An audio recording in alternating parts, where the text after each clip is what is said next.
Hello and welcome. And I think today we've got ourselves a very good student game, good quality game from what I see. 73 versus 80%. A tight tussle in the opening and early middle game, but eventually Black wrestling away the edge. If you go to see the game chart, the opening was better played by the opponent, which is rare because our student tends to be quite good with those. And his middle game has been his weak spot, but in this case, that was also not bad. So let's analyze this game. Let's analyze it. Student is white, playing the Sicilian Open. Does he know how to even spell Sicilian? I don't know. I don't know. This is stop these 1200 tactics. Just stop it. Someone had to tell you that, right? It's gonna be me. Okay? Stop this 1200 tactics. It's it's obvious he's gonna do that. And then what you're not doing? It's not doing anything. You're just moving back and forth while he's getting a nice, pleasant position. So you're losing tempo. Okay, and now as you can see, because of that, black has a minute edge in the position. It's negative 0.21. Minute edge, but significant nonetheless. So let's move this thing away. Yeah. And okay. C3, not the best move, but totally understandable. Like seems like a legit move, so not going to be too harsh on it. But I guess H3 is kind of on the cards here. It's perhaps a better move. This bishop is currently serving the role as a pawn, so he's not really well placed. And even here, he wouldn't be particularly effective. The only place where he could be effective is along this diagonal. So H3 makes sense.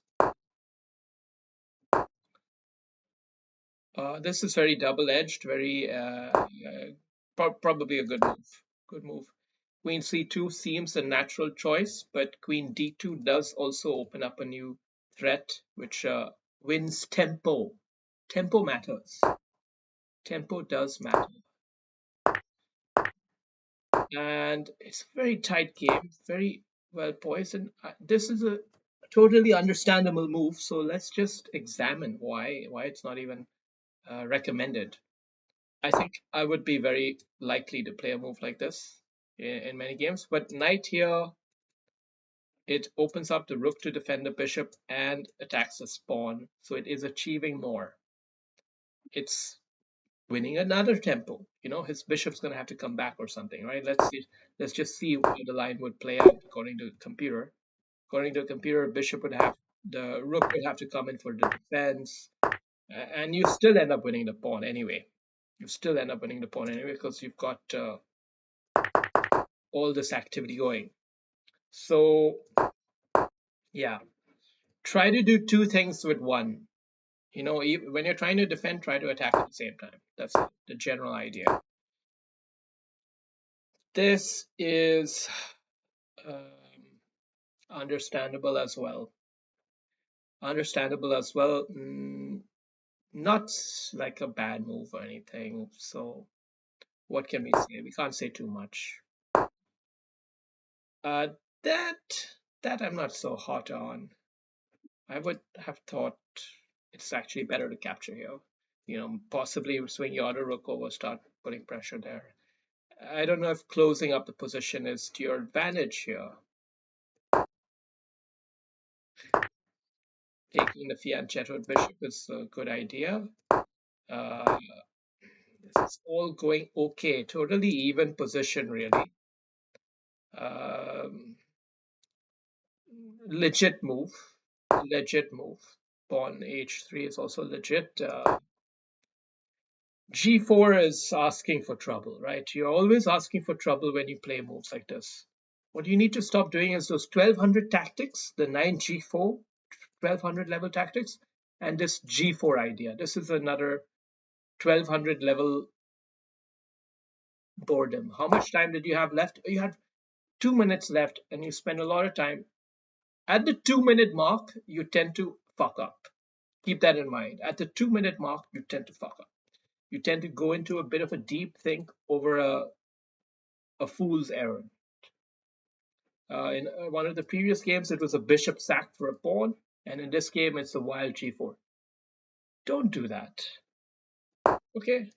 Try not to do that. Thank you. Because as you can see, now the pressure starts piling up, right? The cards slowly, oh, yeah. And then you make a rookie blunder, right? After all of this big thinking, you end up making a rookie blunder because you mismanage your time. That's your biggest pit fail. In order to become a better player, you've got to spot where you are losing games in order to improve your rating. See, you are becoming a better player. You are playing better chess overall. I've been able to observe that in you over these months, if not years. But the place where you're failing is your time management. You're not, you're always making those blunders later on in the game. And it's because you're spending too much time earlier on the wrong moves and then spending more time on the tricky moves. Because think of it this way, you have never seen this kind of position before. The one you're seeing, it's a totally new position. You need time to understand it. You don't need time, on the other hand, for those positions in the opening. Openings and stuff, you need to start playing a bit faster. And that's perhaps the only way. This is a good try, but ultimately it didn't work. So then we're going to leave it with this. All right. Well, even though it wasn't your finest game, I think there are lessons to learn. Stop those 1200 tactics, manage your time better. Don't make wild moves when you have little time left. When you have less time left, try to take the game towards a simpler type of game, which you can handle more easily, not one where you're scared about getting mated and things like that. Cheers.